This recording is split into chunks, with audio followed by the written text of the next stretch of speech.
really appreciate you coming on the call today. I realize that you could be spending your time in many, many different ways, but you chose to be here. So thank you. My name is James Wisdom. I'm a professional EOS implementer. I've helped dozens of leaders of growing companies get more of what they want from their business. That's what I do, and I love to do it. Now, today, I'm going to help you master your data to make smarter decisions. I want to help you get away from the guesswork, the feelings, the egos, the subjective emotions that so often drive decision making, and help you make clearer, more effective decisions that drive results. Help you cut through the noise and focus on the metrics that truly matter. Now, it's a simple but ambitious goal to get done in the next hour, but we won't be successful without you partnering with me. I really need you to engage and actively participate in the work we're going to do together. Because if you're struggling to use data to make great decisions in your business and your organization, the next hour will change the destiny of your business and your life for the better, but only if you participate. Are you with me? Now, I see a lot of blank screens here, people. I don't consider that participation. I want to hear some yes, I'm with you, or some waving. Come on. Come on. Yep. We're with you. All right, Catherine, rock and roll. Anybody else? Is anybody else with me here today? All right, Francois, thank you so much for that thumbs up. It means the world to me. Camera zone would be nice. I'd like to see your smiling faces. All right, here's how we're going to approach the next 50 or so minutes. In the first part of the call, I'm going to establish context for the challenge that we are trying to solve. In the second part, I'll show you the tools to help you start mastering data to make smarter decisions. In the third part, I'll field any questions. If you have any questions about any questions along the way, feel free to throw them in the chat. And our awesome facilitator, Emma, what am I talking about? Will give me a heads up, time permitting. Okay. Or you can just hold them, jot them down, and wait for the end of the workshop. Okay. Now, quick etiquette note: unless you're volunteering, and volunteers will be needed, please keep yourself on mute unless you're speaking. I do want to hear what you have to say. I absolutely do. But no one wants to listen to your barking dog, crying baby, or your beloved cockatoo in the background of this call, no matter how wonderful they are. Thank you for helping us make this call great for everybody. Is everybody ready? Come on, Catherine, give me something. Francois, yep, you got ready. a thumb? All right. Great. Here's the deal. I help a lot of entrepreneurial companies. I've noticed recently that most of the companies I'm talking to, clients, prospects, and friends, are having trouble scaling and growing, and that the leaders of those companies are frustrated, right? They're hitting the ceiling. Now, they talked to me about how, like, the first couple of years, it was almost too easy. Then all of a sudden they hit a ceiling, got stuck, and just couldn't figure out a way to break through that ceiling. That's normal. It's commonplace. I experienced that in my own business. I ran an agency for 7 years. Now, I believe that I can help with that frustration with a little bit with this session. Now, what we're going to be doing is using the data tools and disciplines of EOS, or the Entrepreneurial Operating System, to help you make smarter decisions with data. Now, truth be told, we only have about an hour, so I'm going to cover the essentials with you today to help you get moving in the right direction. I'm going to offer myself up for questions at the end of the session, and I'm going to send some follow-up materials to help you get better after the session via email. Okay, so our purpose today is to help you master data to make better decisions. Now, for anyone who joined in the last 5 minutes or so, think about the 3 most important leading indicators in your business. The things that when they're on track, you're on track. When they're off track, you got to be sorting something out, right? The big red light is flashing. Just jot those down. We're going to go into those a little bit later. Now, for some context, a little bit about EOS and a little bit about me, just so you know I'm not just here practicing on you, okay? As an EOS implementer, I help people get more of what they want from their businesses and their lives by providing a complete system, simple proven tools to help them do 3 things that we call vision, traction, and healthy.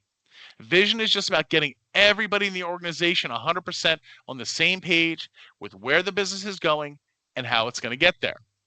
Traction means instilling discipline and accountability throughout the organization so that no matter where you go, you see people executing on that vision day in and day out.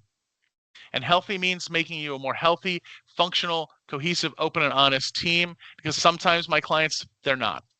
Now, from there, we find that as goes the leadership team, I start with the leadership team, so goes the rest of the organization.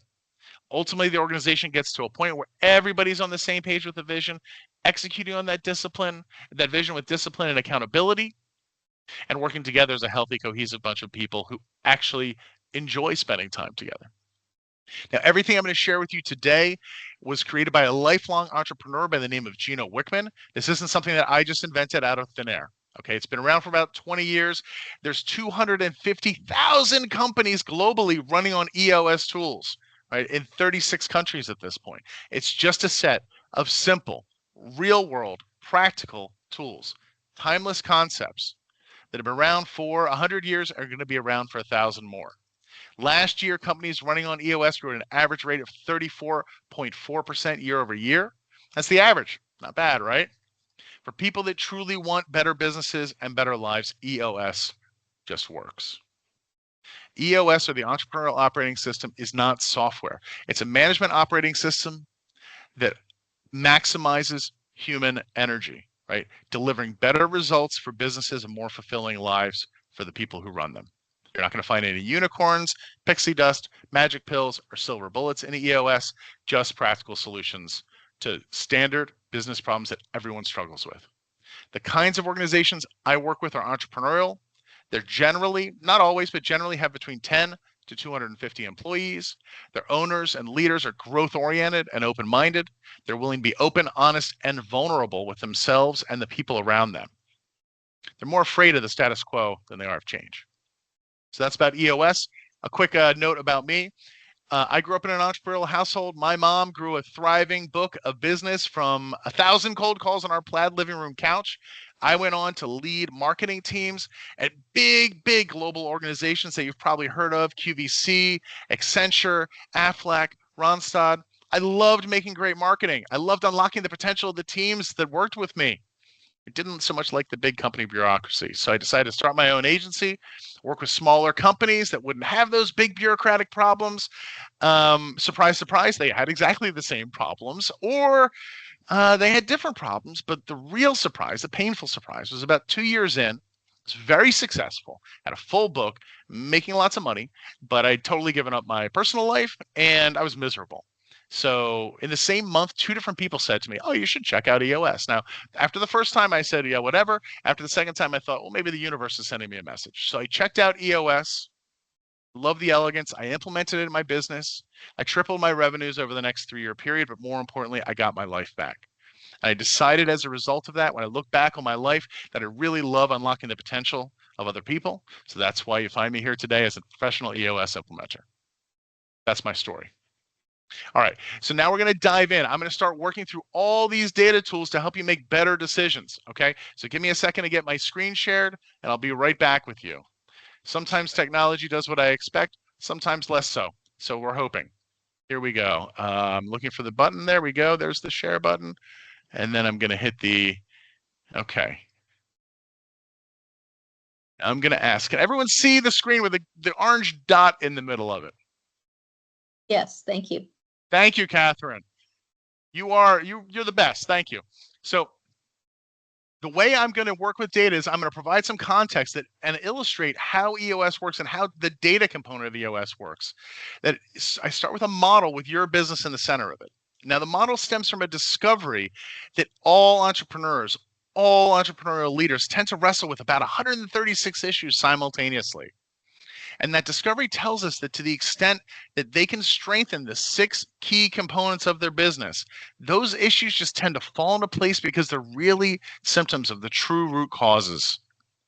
And so when I'm talking about this journey, the journey that we take with all of our clients and the journey for anyone that embraces EOS, it's a journey to strengthen 6 key components of your business.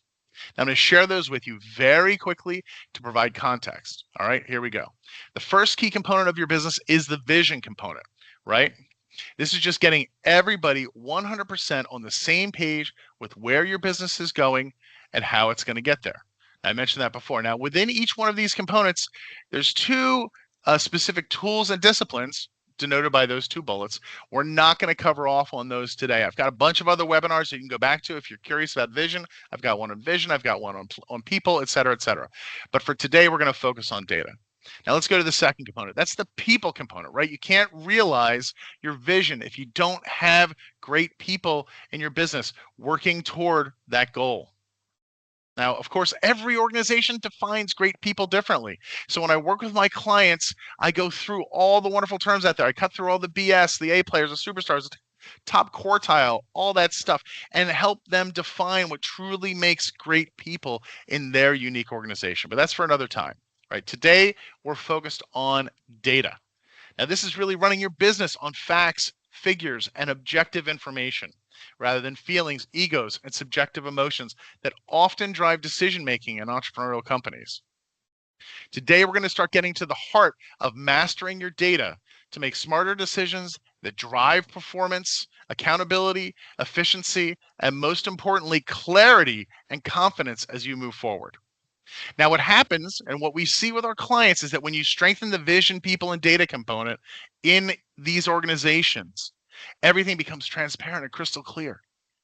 All the impurities, imperfections, problems, challenges, and obstacles just jump right out.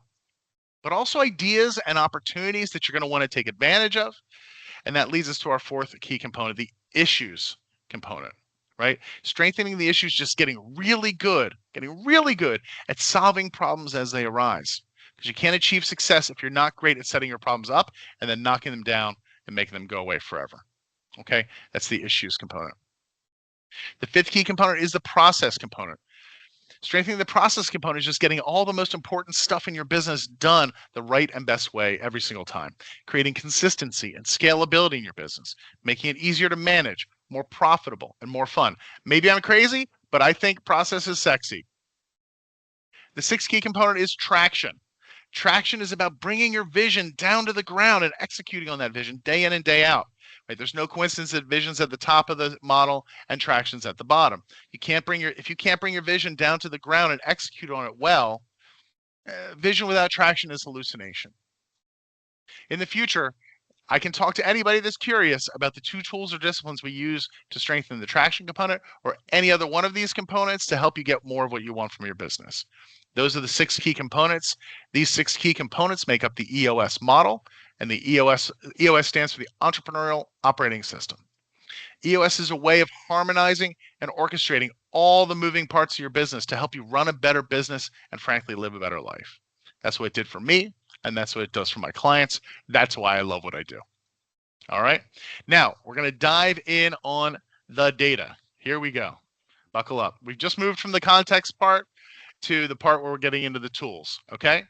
Now, our challenge with data is you got to boil your data down to just a handful of numbers to give you a pulse of your business so you know where we are and are we on track week in and week out, right? Now, the first tool we have for strengthening your data component is something called a scorecard. The scorecard is a powerfully simple tool. Here's the template. Now, as I'm talking to you right now, what I'd like you to do is sketch this table out in your notebook or iPad or Remarkable or whatever, wherever you take notes. Just start sketching this out. Focus on the first 3 columns: who, measurables, and goal. Okay. And a bunch of smaller columns to the right. Now, what I'd like you to do in the measurable column is just start writing what comes to mind, because I'm getting you to brainstorm while I'm talking. Just start writing what comes to mind. What are you measuring or perhaps should be measuring in your business? I'm going to keep talking to shake some ideas loose, but please start writing. This is a workshop. I want you to come out with actionable results from this. I don't want you to waste your time with me today. Okay? Who, measurables, and goal. Okay, now start with the measurables column. Just start writing what comes to mind. Put your pen, your pencil, your stylus, your little piece of coal. I don't know what you write with, but start putting it into action. And I'm gonna tell you a little bit more about it, but I want you to keep writing while I'm talking. I won't be offended. So what makes a good scorecard? First thing, there's a who column, and that's who owns the number on the accountability chart, who drives and delivers that number every week, not who enters it. This is the person that owns it. So if it's a sales number, your head of sales owns that number. That's the person that when we review the scorecard every week, and I'll show you how to do that, if it's off, he gets the side eye. You have a conversation. You try to figure it out. That's the one person, always one person. Okay, let me repeat that. Only one person can truly own a measurable on the scorecard. If 2 people own it, No one owns it, right? You get this. Wasn't me, it was him. One person owns the number. That's the person that's truly responsible for delivering that result to the business every week. The one owner, that's who goes in the who column. Then there's a measurable column. Now, rule of thumb, we want to have 5 to 15 numbers in your scorecard. Right? Keep it simple, keep it focused. My last business, I ran on 14 numbers. So less is more. Ideally, 5. I will be impressed if you can get down to 5, but that's really tough to do. Okay, so 5 to 15 numbers. What are your numbers? Now, here's some example measurables to get you thinking. Okay, you'll see I've got a column here. A lot to digest here. Don't worry. I'm going to show this a couple of times during the presentation to get you thinking, generate ideas, generate questions, and I'm going to take this and make a PDF out of it, and I'll send it out to everybody after the call so you can use it as a follow-up, okay? Now, there's the goal column that we sketched out, and I've done the column headers on the right there so you can see that as we work on it. Now, what are the goals? Now, this is the goal is the number that we want to see every week. It tells us we're on track to hit our plan. Now, if you're not sure about your one-year plan, don't worry, I've got you covered. Go to my website, jameswisdom.com, scroll all the way down to the resources at the bottom of the homepage. I did a webinar on annual planning a couple of months ago. If you want to figure out what your one-year plan is and you want a simple way to do it, a clear way to do it, and you like how I speak, go watch that webinar, follow the directions, and you'll have your one-year plan. Congratulations. Okay, so here's some more measurable examples. These were sales and marketing and operations. Here we've got a little bit more in operations and finance. Okay. Now each measurable, as I said, has to have a goal, right? A specific number that you're hitting every single week. So we have who owns it, the measurable itself, which we've got examples here that you can work from. And then we're going to have 13 weeks at a glance. You saw those columns, right? There's all those columns on the right side of the template. Why? Because what you're trying to create is the opportunity to see patterns and trends as they develop so you have an absolute pulse in your business, okay?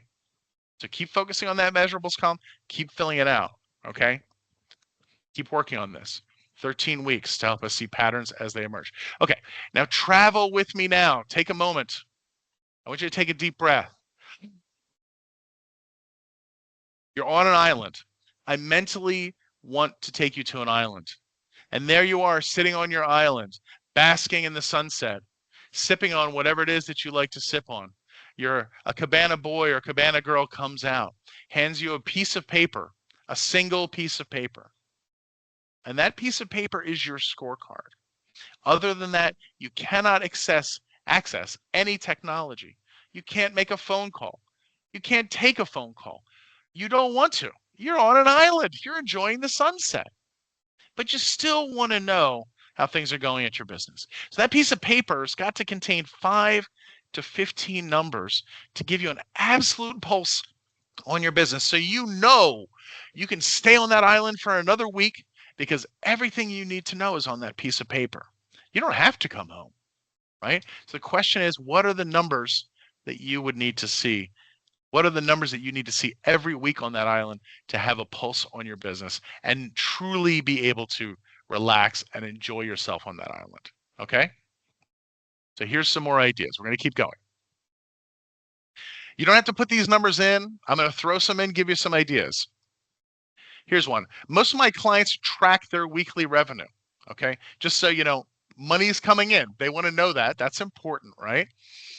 They track sales calls, sales meeting activities. So they're getting a sense of what's happening at the top of the funnel. And again, revenue coming down the pipeline, right? You want these to be leading indicators as possible. Sales meetings, proposals. How many proposals went out in the last week, right? Closed business. And how much actually signed that you know you're going to be getting. Customer satisfaction. Do you measure customer satisfaction? What are your ratings? What's the goal for those? Think about those things. Utilization rate, right? At what percent are your employees utilized? Right? That's important to make sure that you're still hitting margin. Project profitability. Design efficiency, right? I'm just trying to get your thinking brain thinking like, what are the numbers? So as we're talking, you're writing still, okay? I'm going to give you some more examples. Here we go. Now, here's some examples for my clients that are design and real estate professionals, right? I mentioned a couple of them a minute ago, and they've got descriptions. So if you're not using some of these, look through these and think, well, maybe I should be using some of these. Or if you're not sure about them, look them up separately. I am not an expert on data and analytics, so I don't know every fine detail of this, but it's a start. And I want to give every one of my clients a start so they can discover what's right for their unique business, right? So if we read through these, we've got utilization rate, project backlog, project profitability, design efficiency, and for real estate professionals, average commission per sale, days on market, conversion rate, vacancy rate, and occupancy rate. Now, these are just some specific ones, right? So just take a look. I'll leave these up for a moment and think about yours. Okay, and I'm going to show those other two examples again really quickly. I love the scorecarding tool. I love it. It's wonderfully simple. And as a bit of background, I've spent 20 years working with sophisticated measurement and decision-making tools, right? I was building KPI modeling that didn't exist before people thought of stuff. I've invented KPI measurement tools, okay? And so with respect to the very intelligent, complex, sophisticated tools that I've used, this is better because it's simple, simple, simple. And simple means clear. So quickly, here's the examples that I showed earlier, okay? Remember, the goal is not to have a million metrics, just 5 to 15, and just the right metrics for you to have a pulse on your unique business from that desert island, right? Keep working on listing out the right measurables for your business. Now, and I've heard this from many clients in the past, and I've actually done this, so I'm going to throw myself at the mercy of the court on this one. A lot of business owners get their pulse like this. You wake up at 2 o'clock in the morning, you're laying in bed, and you're getting your 2 a.m. thoughts. That's what I call them, my 2 a.m. thoughts. I've had them. And you're getting this uneasy feeling. Is everything okay in the business, right? You're not sure, right? You feel a little uncomfortable and stressed. So you get up early that morning, you go into the office and you start asking around. Hey, Bob, how are we doing with sales? Hey, Francine, is revenue okay? Hey, accounts receivable. You start asking around. And you're starting to form up a story in your mind that tells you either things are okay or they're not okay, right? You're trying to figure out what's going on. Can you tell me? Can you tell me? Can you tell me? And so you talk to the same 4 or 5 people, then all of a sudden you've got your story and you start to feel better. Things are good. Right? Can start to relax. And then, about 2 weeks later, it's 2 o'clock in the morning again, and you're laying in bed. Again, and you're starting to feel a little uncomfortable. You're starting to wonder if things are going the way they're supposed to be going, and thus the cycle repeats. So the scorecard takes this away.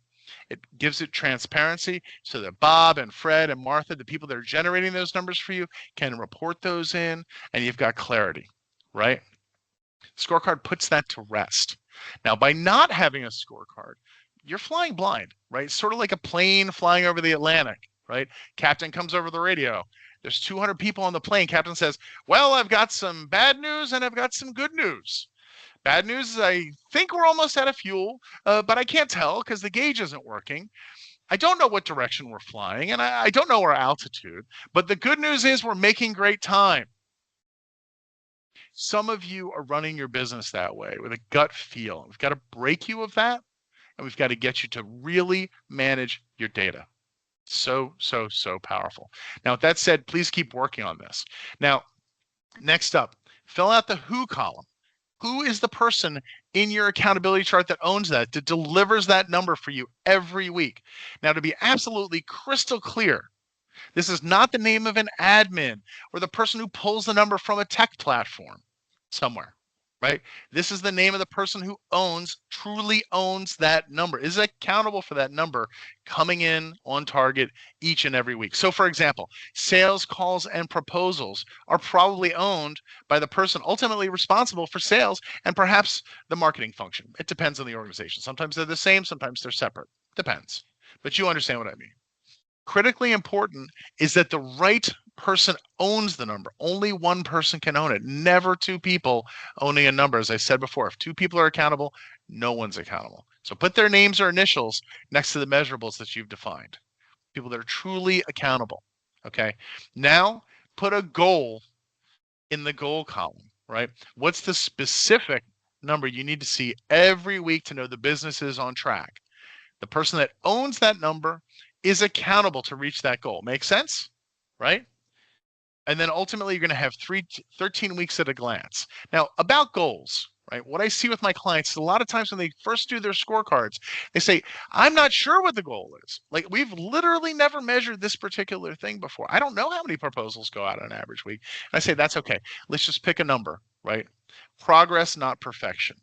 So let's say you have one of these numbers on here. You know it's important to your business. You know it's important to the pulse.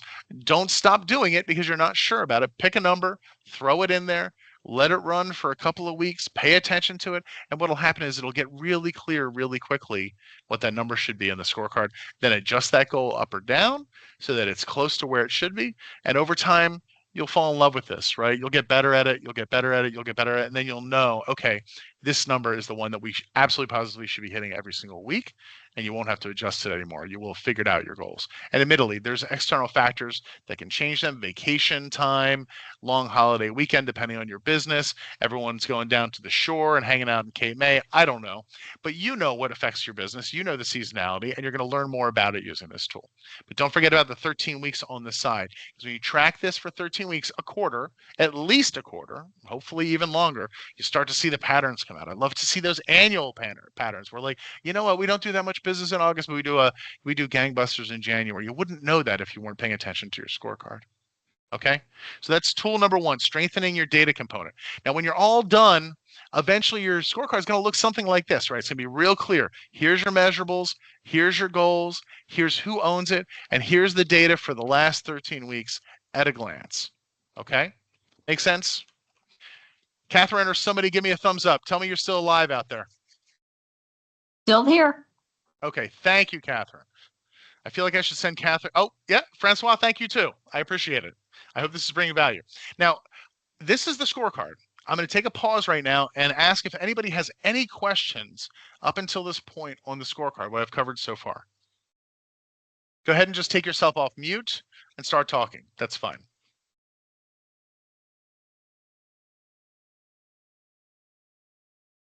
This is that awkward silence part where I patiently wait.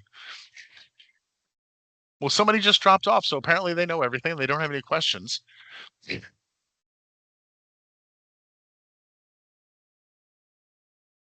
All right, I'm going to continue on. I'm hearing silence. I guess I did such an amazing job that nobody has any questions. I love that. That's how I'm going to read it anyway. All right, so now we're going to move into the next section, which is about measurables. Okay, so measurables are, we've been talking about measurables for the scorecard, but the measurables are about a concept, which is that every single organization and every person within every organization needs to have at least one measurable. Okay, does that make sense to everybody? Every single person has at least one measurable that they need to deliver. Better to have two, better to have three. Okay, so this is the way, this is what we're going to cover next is how we use this data to make smarter decisions. Now, I once worked with a client who was struggling to understand why their sales numbers were inconsistent. They felt like they were throwing darts in the dark. And we implemented a scorecard, and within a couple of weeks, the data revealed that the issue wasn't the number of leads coming into the sales pipeline, but the conversion rate at a specific step in the sales process. So armed with this information, they focused their efforts on improving that step and saw a 20% increase in their conversions within a quarter. It was like suddenly turning the lights on in a dark room. Everything became clear and they knew exactly what they needed to be fixed. They could move with clarity and confidence because they had the idea to see the problem, fix it, and know it had been fixed. Okay. Now, if you think about the scorecard helping you keep a pulse on your business, think about that metaphor. Pulse is a diagnostic tool. If your pulse is high above the goal or low below the goal, it's a clue that something's happening that doesn't conform to your expectations. So if one of your 5 to 15 weekly numbers is off that goal, above or below, that's a signal it's time to dive deeper and diagnose what's happening. Okay, simply asking why and figuring out will provide clarity on your business and how it's operating. I think working without a scorecard is a little bit like voluntarily choosing amnesia, right? Things are happening, but you're not fully aware of what's happening. You're not aware why. And a week after something happens, in the absence of facts, it's just gone. You haven't learned anything and you're moving on. I'm asking you not to opt for amnesia. I'm asking you to opt to learn about your business and how to make your business better. Now, using a scorecard doesn't just help when things are off. It also helps keep your team proactive and making smart decisions. Every week, you're not just looking at numbers, you're having meaningful discussions about them. You're celebrating wins and addressing issues before they escalate. It's a game changer. Remember, what gets measured gets done. And with a scorecard, you're ensuring that every part of your business is not only measured, but also managed effectively.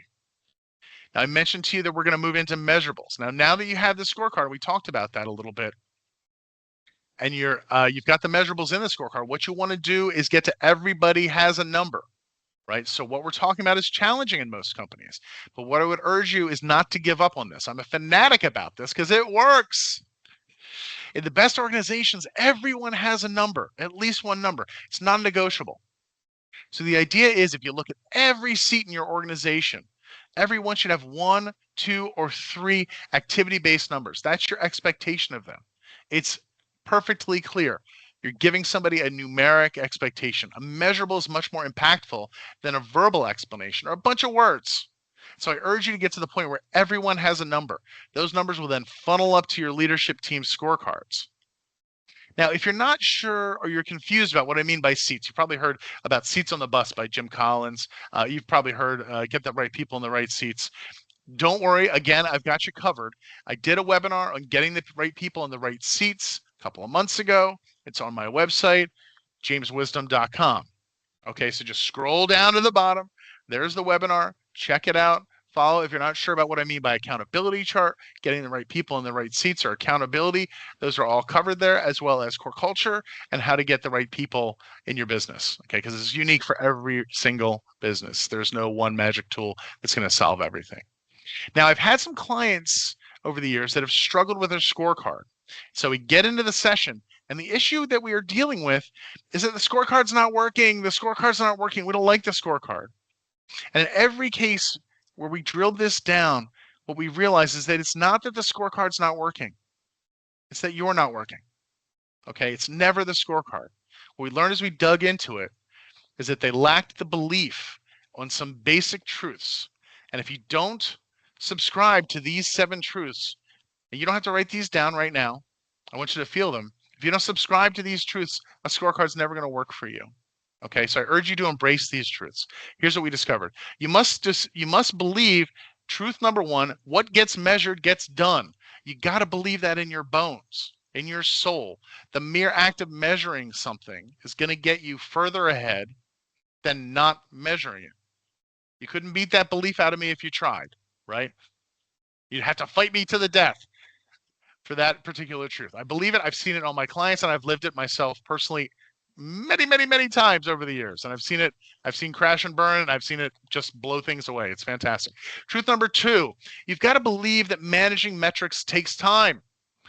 You've got to believe that reviewing that scorecard every week is going to take you 15 minutes to an hour every week to fill in your scorecard. You're thinking, holy smokes, man, that's a lot of time. I'm busy. Yes, that's a lot of time, and you're going to save hours and hours in saved misery. You're going to gather priceless insights, and you're going to get results as a result of this. Okay. Number 3, you've got to believe that a scorecard gives you the pulse and the ability to predict.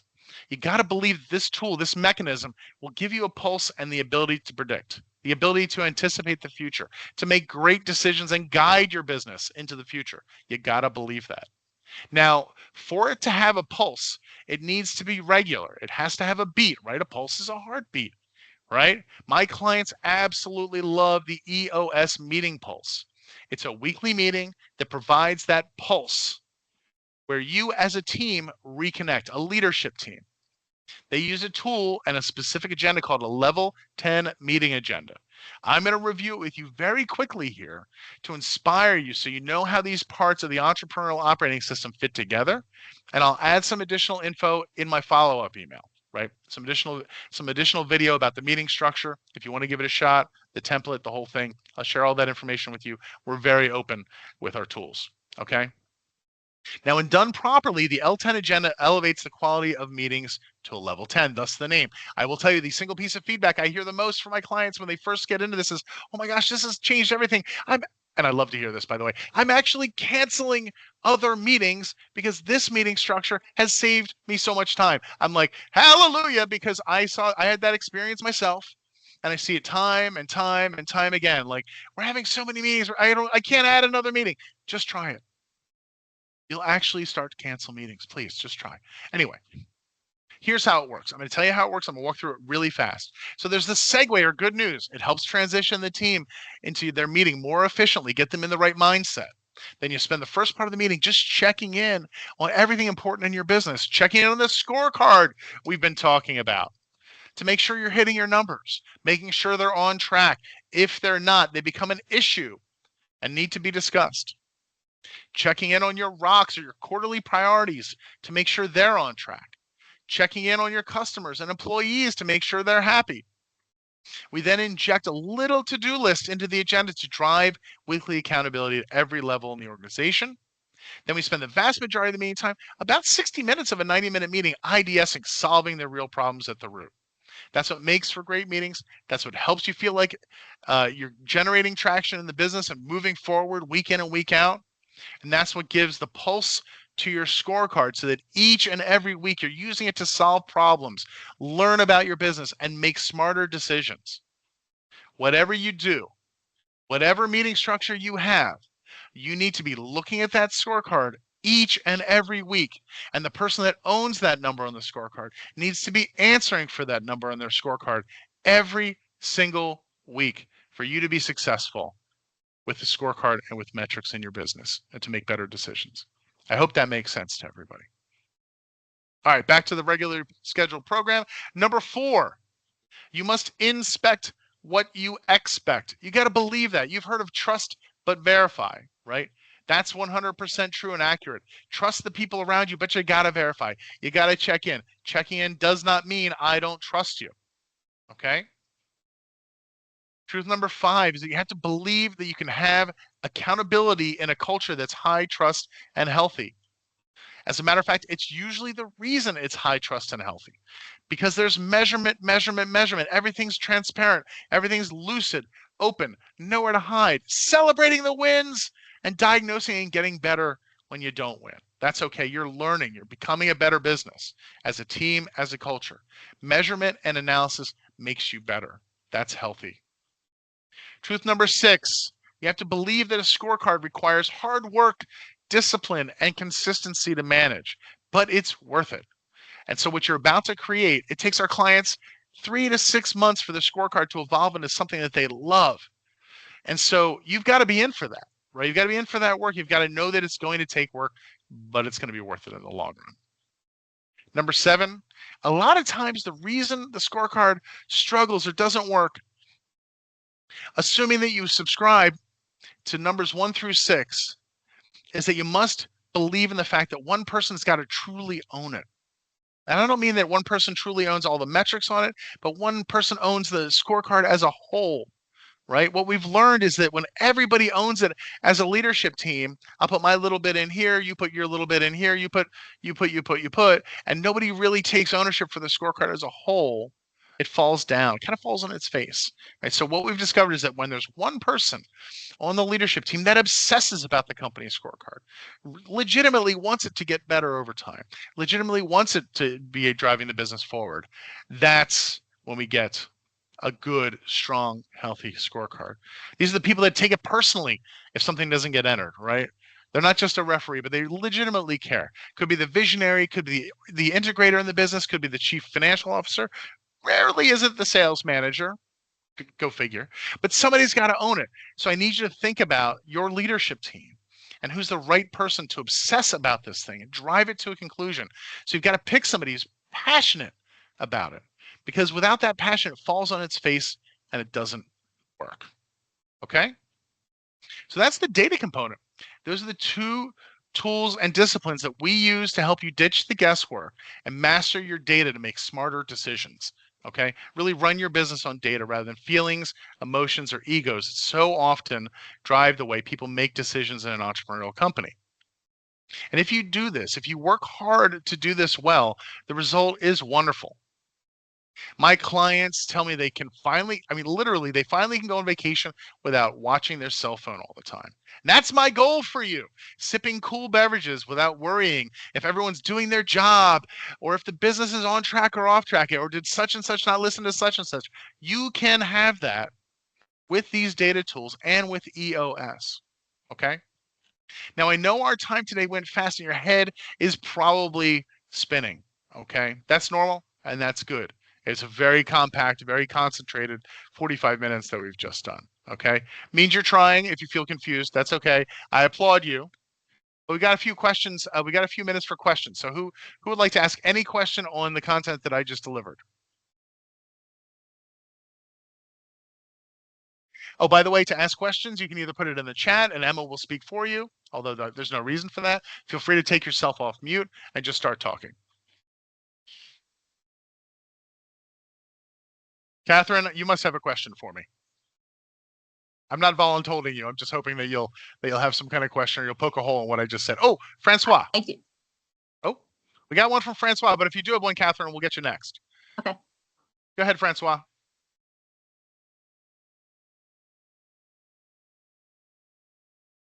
Just go ahead and take. Is he able to take himself off mute, Emma? Oh, I mean, Catherine Yeah, is. the settings are, but it looks like he's having trouble unmuting. So I'm not. It might be. Are you able to? Are you able to unmute him from your end? No, I can only allow for the mic to be enabled. I can't go in and turn it on. Okay. Well, let's go, Francois. We're going to go to Catherine, but I think if you want to write if you're having trouble with your technology, wouldn't be the first time for me either.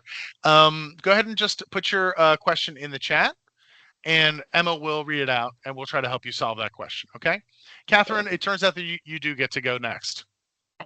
My question was, how do you keep employees from feeling threatened about their accountability? I realize you want to build a healthy and a secure environment, but how do you keep employees from feeling threatened or pressured that they have, milestones and they've got accountability goals to reach? So I think this is a conversation that you want to have with your employees. The way we do it in EOS is we work with our clients to structure every seat. We talked about the seats, and as I said, there's another webinar on this topic that's a little bit of a deeper dive, but we try to define just 5 core responsibilities for every seat in the organization. Okay, not a huge job description, not every single task down to the infinitesimal detail, right? But really 5. So for why don't you would you give me a title and we can do a quick workup or a job that somebody does, Catherine? Well, I'm in the design industry, so I would say maybe working out the budgets or the schedules for the project, the with the milestones. Okay, so like a project manager role, right? Okay, so I would start with, okay, well, whoever that manager is of that project manager would be to say, okay, well, what are the 5 things that this project manager needs to do an amazing job at, in my opinion, as a manager, right? And it's probably keeping projects in on time. I've been a project manager, right? Bringing projects in on time, bringing projects in on budget. I'm assuming communicating very effectively across the team. I'm just guessing on these, by the way. I'm making this up, so bear with me. I'm thinking about when I've done project management. Providing visibility to the executive team on the status of projects is probably one of those. But whatever those 5 things are, right? Defining those, then having a conversation with that employee and say, hey, listen, these are the true goals that you have in your role. Do we agree on this? Right, having an open, honest conversation about it. And this is very much what I do with my clients, because sometimes bosses assume that employees are okay with aspects of their job that they're really not. Right. So you might have a project manager that is terrible at communication, right? And where you have to have that conversation, and the manager needs to say to themselves, is that really essential? Because if it really is essential and this person isn't willing to fulfill that obligation, then there needs to be a decision made as to whether or not you can delegate that to somebody else, or whether or not that person is able to fulfill the needs for those roles, for that particular role, right? And that's the terminology we use internally within EOS is that person, do they get it? Do they understand the role? Do they want it? Do they actually embrace the role? right? And this is what you're talking about. Do they want it? And do they have the capacity to be really effective in that role? And if the person doesn't meet those 3 criteria, then decisions need to be made. If they're in the wrong seat, they should be somewhere else in the organization, or if they shouldn't be in the organization at all, right? So it's not about tiptoeing around as a manager. It's not about tiptoeing around saying, well, are you okay with this? As much as saying, hey, this is my understanding and my need. Let's make sure we're on the same page about this and being really open and transparent about it. And if you're not, talk about it and figure out what needs to happen next. Right? Because the worst case scenario with that is you don't have that conversation. And this person does 2 of those 5 things really poorly, and it just drags on. And I see this with almost every client. There's a couple of people hanging around in the organization where it just drags on forever, right? And nobody has the courage, frankly, to say, hey, listen, this is not working. We have to have a conversation about this. We have to get on the same page, because if we don't get on the same page, we're going to have a problem. And I go over that in my Right People, Right Seats webinar in a little more detail. I hope that's helpful. That's great. Thank you. Okay, thank you. Francois, did you work it out, or did Francois put something in the chat, Emma? Yes. So the question is, I have a design firm of 3 employees. How critical is the weekly time scale for my business? Monthly seems to make more sense. You know, I hear that a lot, and I always say, what's the pain in meeting weekly? Right now, I know that the agenda that I showed, the level 10 agenda, was 90 minutes. What I recommend to my clients who say that sometimes, right? And literally after the first session, they say, I can't do 90 minutes every week, I say to them, okay, just try it. Just try it, right? And what happens is 99% of the time, they come back to me 30 days later, because I usually work on a 30-day cycle at the beginning of my engagement. They come back to me and they say, you know what? It has saved me time. We are communicating better. We are clear on what's going on with the business. And we feel like we're making much more progress, and it was worth it.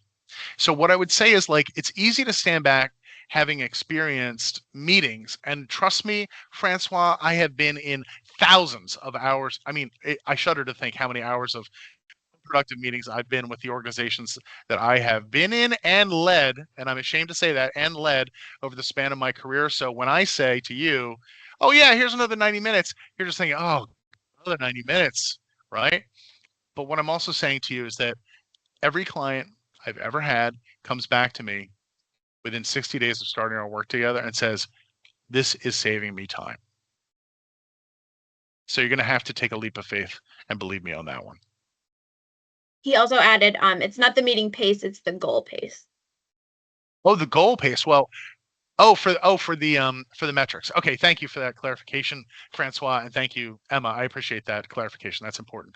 So some of the metrics on a weekly, particularly the financial metrics, the backward-looking financial metrics like revenue, where you're probably getting those out of QuickBooks or whatever your financial software is. That's fine for that to be monthly. And that's pretty typical with my clients. Now, the forward-looking numbers, the activity-based numbers, where you're looking at the sales funnel, you're looking at your project process, you're looking at the actual revenue coming in, my strong recommendation would be for those to be weekly, right? Because what you don't want to do is wake up 3 weeks into a problem and go, wait, hold on a second, right? We haven't done any proposals in 3 weeks. Well, why, right? You want to know about that as soon as it happens, because it's going to have far-reaching cascading impacts through your entire business, right? And I know this isn't happening with your business, but just imagine a situation where you had a sales leader who decided they weren't going to do sales calls anymore, and we're just going to phone it in for the next 3 weeks. And then week 1, week 2, week 3 goes on, no sales calls, and then they go into the meeting and report. Right? What does that mean? It means you've blown a whole month of revenue, and the business could be like kneecapped at that point.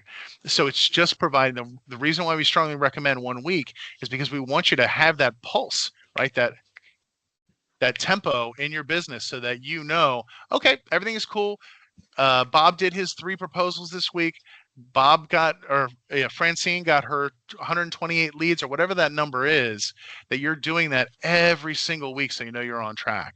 Because if you're not, what should happen is like a red light should go off. I mentioned that at the beginning of the call. Wah, wah, wah. Like if you're way down on proposals, you're way down on leads, you're way down on web traffic, whatever you're measuring, that should be an indicator that, holy smokes, we need to look at that. Why is that happening? And if you're only doing it monthly, you're only doing it 12 times a year. I'm saying do it 52 times a year, because your business is that important. Makes sense. Got it. Cool. Thank you. Did you dial in? Oh, there you are. You've got 2 Francois. No, I just used the web browser instead of the Teams app. Yeah, I have trouble with the Teams thing as well. Any other questions? Keep them coming. I love it. Thank you, Francois. I'm getting silence. Now I'm going to start calling off people's names. So Catherine already went. Good job. What about you, Lou? Michael? Yusuke? Any questions for me today? How can I bring value to you in your business regarding metrics and scorecard? They're sitting quietly. They're thinking, I can't believe he called me. I'm so embarrassed. That's okay. That's okay. I don't All have right. a question. You don't have a question. Good. Thank you. It's nice to know there's people on the other side of the screen. Okay, guys. So listen, we're going to wrap up then, but I want to ask something of each of you. Okay. If you can't tell, I love helping entrepreneurial companies grow and working with motivated people that are ready to commit and grow their business and break through the ceiling. I like helping. I find joy in what I do. So I ask you to look out for your friends, family, fellow business owners, peer or industry group members, your pickleball buddies, if that's what you do, golfing partners, chili cook-off competitors, whatever. And if they need help, right? If they want to grow, but they're not sure how, right? Maybe their business is getting a little out of hand, a little sideways. They're growing too fast. That happens to a lot of us. Introduce them to me. I love helping. I'm not a salesperson. I love helping first. And if it turns out that there's something I can do for them, great. But if not, that's okay too. I just want to help. I'm helping myself make a dent in the universe and make the universe a slightly better place. All right. That's it. Thank you so much for your questions today. I hope I brought value to each and every one of you and each of every one of your businesses. And I hope you enjoyed it as much as I did. Okay, go ahead. So I'm thinking about going the opposite direction. So I'm getting ready to edge out. My business is not big enough to sell. So what do I do with clients that are coming to me and I want to maybe recommend them to someone else, or how would you handle that, and kind of edging out? Yeah, if you feel like what you've described to me, and I think I don't know much other than a couple of sentences, right? But from the short description you provided, and by all means, if you want to talk it over, I'm open to that. And obviously at no fee. What I see is when people are at that stage, a lot of times they will forge a relationship with a competitor or somebody that they know and respect and care about in the marketplace and say, okay, let's establish a strategic partnership where I'm going to start to funnel my business to your business and you're going to reward me with X. And whatever that X is, work it out in a mutually beneficial manner for you and for your partner, so that you can start to funnel that business over, and you're obviously getting some kind of compensation for that visibility. Okay, good. Thank you. Does that help? Yeah. Yes. Thank you. Good. I'm glad to be of help for that. Okay. So any other questions? We got a couple one that squeaked below the line there just before I was going to wrap up. So anything else? Last call. And I'm available. I'm easy to find. Look me up, James Wisdom. Yes, my real name. I'm on LinkedIn, jameswisdom.com, with all the other webinar content I've done. Help yourself. And I will email everybody that's been on this call the bonus content, because there's a couple of videos and such that go a little bit deeper on some of the things like the L10 meeting. I'll send the templates I use and some supporting other video content to help you get more of what you want from your scorecard and your business. Okay. I also have a very handy cheat sheet of measurables. I'll send the ones that I use in the deck, but I also have another one that comes from another source that is also super useful and will hopefully bring value to you. And I'd like to get feedback on this session, how it can be better. So if you have any comments, any way that you think I could bring more value in future sessions around scorecarding and metrics, please feel free to email me. Last of all, I would like to give a big round of applause for our facilitator, Emma Riggy, today. Great job, Emma. Thank you so much. You are as amazing as you are wonderful. Thank you so much, Thank Emma. you. All right. Again, any questions, give me a call. I'm here to help. Thank you so much for coming today.